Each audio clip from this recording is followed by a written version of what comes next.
जय जिनेन्द्र वंदितु सर्वसिद्धे ध्रुवे ममल मनोवमं गदिं पते वोच्छामि समय पाहुड मिणिमो सुध केवली भणिदम।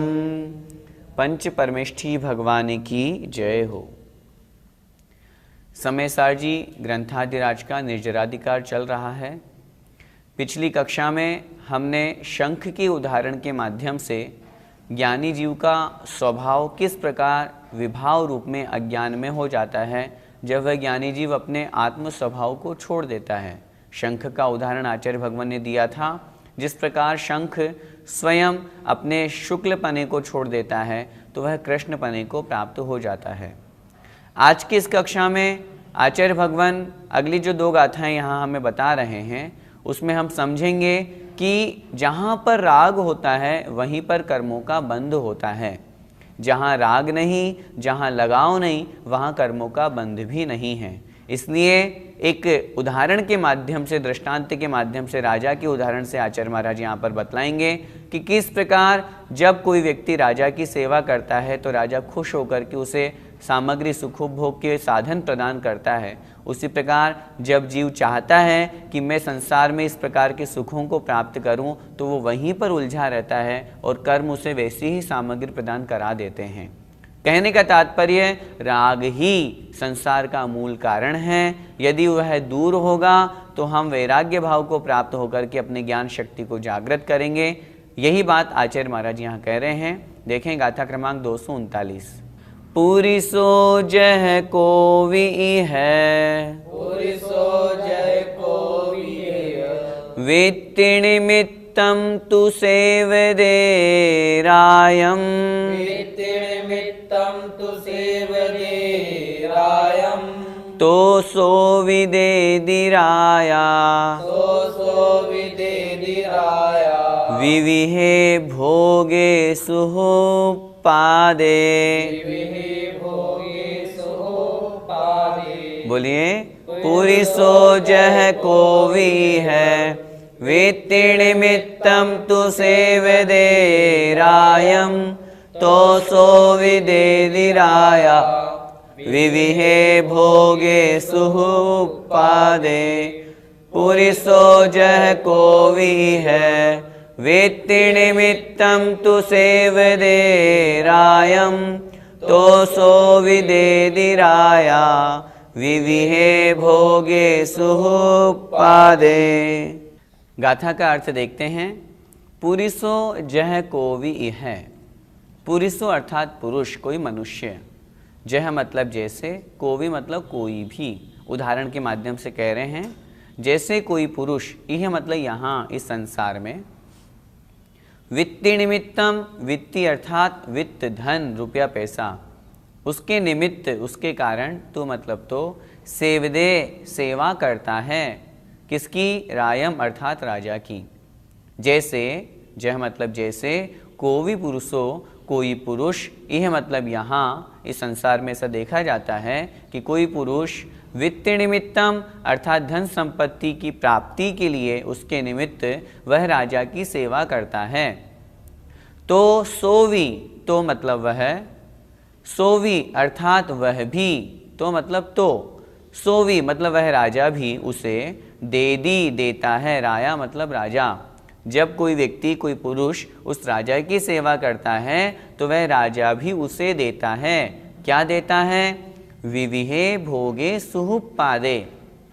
विविहे मतलब विविध, अनेक प्रकार के, भोगे अर्थात भोगों को, सुहुपादे, कैसे भोगों को? सुहुपादे अर्थात जो सुखोत्पादक है, सुख को उत्पन्न करने वाले हैं, सुख को देने वाले हैं।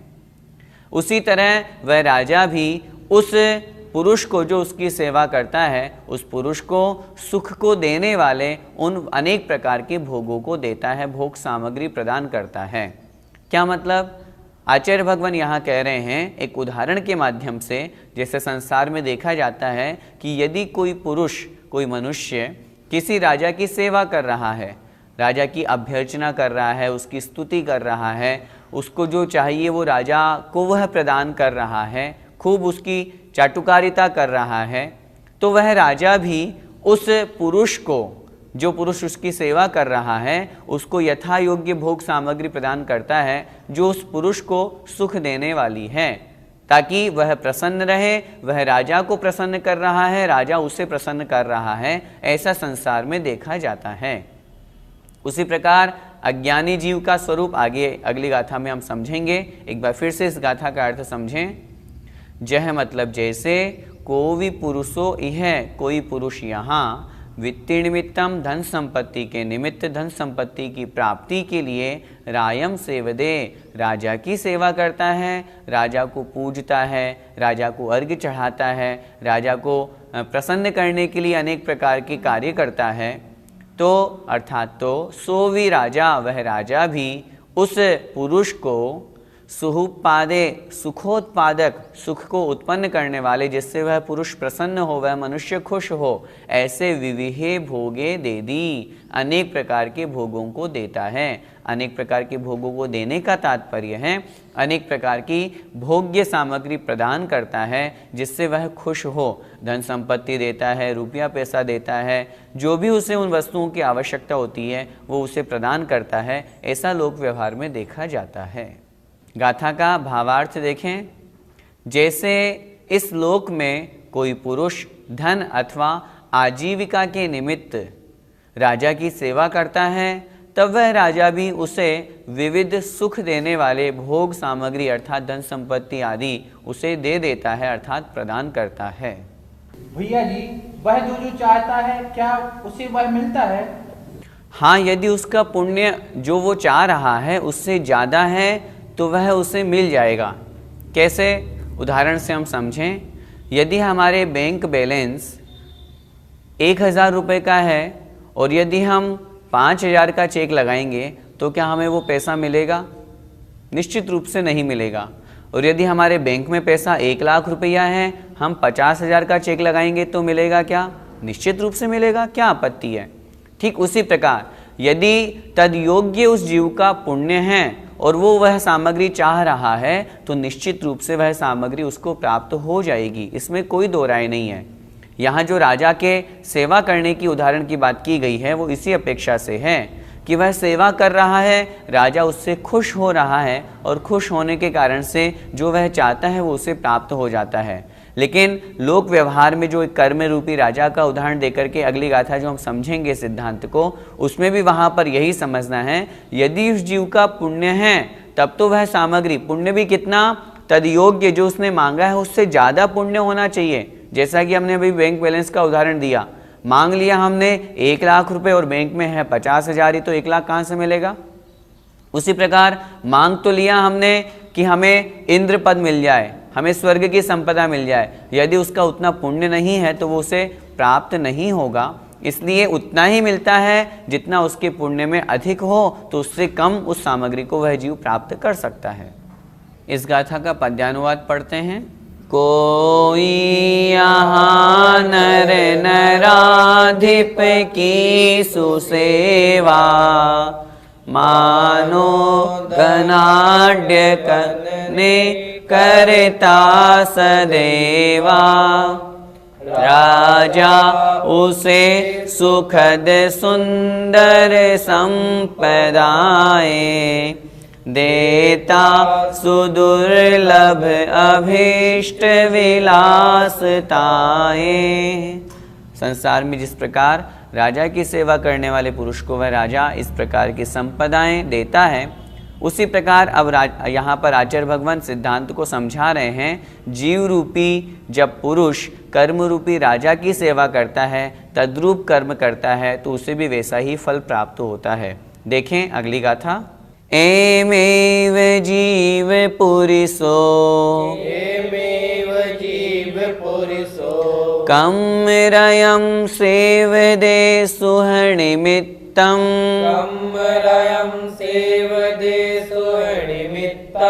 तोसो विकम्मरायो देदिसुः पादगे भोगे। बोलिए एमेव जीव पुरुषो कम्मरयं सेवदे सुहनिमित्तं तोसो विकम्मरायो देदिसुः पादगे भोगे। एमेव जीव पुरुषो कम्मरयं सेवदे सुहनिमित्तं तोसो विकम्मरायो देदिसुः पादगे भोगे। आइए गाथा का अर्थ समझते हैं। एमेव इसी प्रकार, किस प्रकार? जैसा कि पूर्व गाथा में हमने पढ़ा, वह पुरुष राजा की सेवा करता है तो राजा उसे सुख सामग्री प्रदान करता है। एमेव उसी प्रकार जीव पुरुषो अर्थात जीव रूपी पुरुष, जीव रूपी मनुष्य, कम्मरयं कर्म रूपी राजा की सेवदे सेवा करता है। किस कारण से? सुह निमित्तम सुख के निमित्त, मुझे सुख प्राप्त हो जाए, मुझे चक्रवर्ती का पद मिल जाए, मुझे स्वर्ग की संपदा प्राप्त हो जाए, मैं करोड़पति अरबपति बन जाऊं। इस कारण से यदि कोई मनुष्य किसी कर्म की सेवा करता है, कर्म की सेवा करने से तात्पर्य ऐसा कर्म करता है जिस कारण से उसे इस तरह की भोग सामग्री प्राप्त होती है, तो सोवी कम्मरायो, तो मतलब तो सोवी वह भी, कौन वह? कम्मरायो अर्थात कर्म रूपी राजा भी, तो वह कर्म रूपी राजा भी उसे देता है। क्या देता है? सुहुपादगे भोगे, सुखोत्पादक भोग सामग्री। जो सुख को देने वाले हैं ऐसी भोग सामग्री वह कर्म उस पुरुष को, उस मनुष्य को, उस जीव को प्रदान कर देता है। कहने का तात्पर्य यहाँ पर यह है, जिस प्रकार उस पुरुष ने राजा की सेवा की, राजा ने प्रसन्न होकर के उसे सुख प्रदान करने वाले भोग सामग्री प्रदान की, उसी प्रकार संसार में रह करके यदि कोई रागी होकर के, राग द्वेष से युक्त होकर के यदि इस तरह का कर्म बंद करता है, मन में भावना भाता है, निदान करता है कि मुझे तो स्वर्ग की संपदा मिल जाए, मैं तो चक्रवर्ती का सुख प्राप्त कर लूं, मैं तो खूब भोग भोगूं, इस तरह की यदि वह सांसारिक सुख सामग्री प्राप्त करने की वांछा करता है और तद्रूप यदि उसका पुण्य होता है, तो वह कर्म भी, चाहे वो पुण्य कर्म हो चाहे साता कर्म हो, वो कर्म रूपी राजा उस पुरुष को, उस पुरुष रूपी जीव को वह सब सामग्री प्रदान कर देता है। कारण क्योंकि वहाँ उस जीव ने उस प्रकार का बंध किया है, उस तरह की इच्छा करी है कि वह सांसारिक सुख सामग्री चाहता है और तद्रूप उसने वो कार्य भी किया है। फिर से गाथा का अर्थ देखें। एमेव उसी प्रकार जीव पुरुषो जीव रूपी पुरुष कम्मरयं कर्म रूपी राजा की सेवदे सेवा करता है। किसके लिए सेवा करता है? कर्म रूपी राजा की। सुह निमित्तम सुख के निमित्त। यहाँ कर्म की सेवा करने से तात्पर्य ऐसा नहीं है कि वो कर्म को पूजता है, वह उस तरह के कर्म करता है, उस तरह का शुभ राग करता है, उस तरह का शुभोपयोग करता है जिस कारण से उसके वैसा कर्म बंधता है जो उसे सुख सामग्री प्रदान करता है। इसलिए कह रहे हैं तो वह कर्म रूपी राजा भी, तो सो भी कर्मरायो अर्थात वह कर्म रूपी राजा भी उस पुरुष को, उस जीव को सुखोत्पादक सुख को देने वाले भोग सामग्री प्रदान कर देता है। उसको उस पुण्य के अनुसार वो सामग्री, संसार के सुख प्रदान करने वाली सामग्री उसे मिल जाती है। गाथा का भावार्थ देखें। इसी प्रकार जीव पुरुष सुख के लिए कर्म रूपी राजा की सेवा करता है तो वह कर्म रूपी राजा भी उसे सुख देने वाले नाना प्रकार के भोग देता है। भैया जी, सम्यक दृष्टि जीव नहीं चाहते हुए भी वह चक्रवर्ती कैसे बन जाता है? सम्यक दृष्टि जीव की भावना तो यही रहती है कि मैं मोक्ष पद को प्राप्त करूं। वह तो प्रति समय भगवान के चरणों में एक ही प्रार्थना करता है, भगवान दुखक हो, कम्मक हो आदि। लेकिन जब यदि वह ज्ञान और चारित्र का पालन नहीं कर पा रहा है तो उस निमित्त से सम्यक्त्व के प्रभाव से उसे वहाँ पर चक्रवर्ती आदि का पद प्राप्त हो जाता है। सम्यक दृष्टि नहीं चाहता कि मैं चक्रवर्ती बनूं, लेकिन वह चक्रवर्ती के पद को प्राप्त कर लेता है। लेकिन चक्रवर्ती बन जाता है, फिर भी वो भोग बंध में ही कारण बने, ऐसा जरूरी नहीं है। जब हम जम्बू स्वामी की कथा पढ़ते हैं, जम्बू स्वामी को पुण्य के प्रताप से रानियां प्राप्त हो गई। रानियों ने उन्हें खूब डिगाना चाहा, अपने रूप परिणमाना चाहा, लेकिन फिर भी वह सम्यक दृष्टि अपने आत्मभाव में लीन रहे। उन्हें वे रानियां नहीं डिगा पाई। उन्हें भोग की बहुत सामग्री मिल रही है। भरत चक्रवर्ती हैं, 6 खंड के राजा हैं, 96,000 रानियां हैं, लेकिन ये सब भोग सामग्री जब तक वो थे तब तक तो बंध का कारण थी। लेकिन जब उन्होंने उनका त्याग किया, यह भोग सामग्री भी उनको त्याग करके वह जीव अपने आत्मस्वरूप में लीन होकर के भरत चक्रवर्ती मोक्ष पद को प्राप्त हुए। तो कहने का तात्पर्य, सम्यक दृष्टि जीव की भावना तो यही रहती है कि मैं मोक्ष को प्राप्त करूं, लेकिन तदयोग्य क्षेत्र काल भाव नहीं होने के कारण से उसे संसार की उत्तमोत्तम सामग्री मिलती है, लेकिन उन उत्तमोत्तम सामग्री से भी वह बंध ही करे यह कोई अनिवार्य नहीं है। वो इनको छोड़ करके और मोक्ष की तरफ भी आगे गति प्रदान कर सकता है, मोक्ष की तरफ भी आगे बढ़ सकता है। भैया जी, निदान बंध क्या होता है?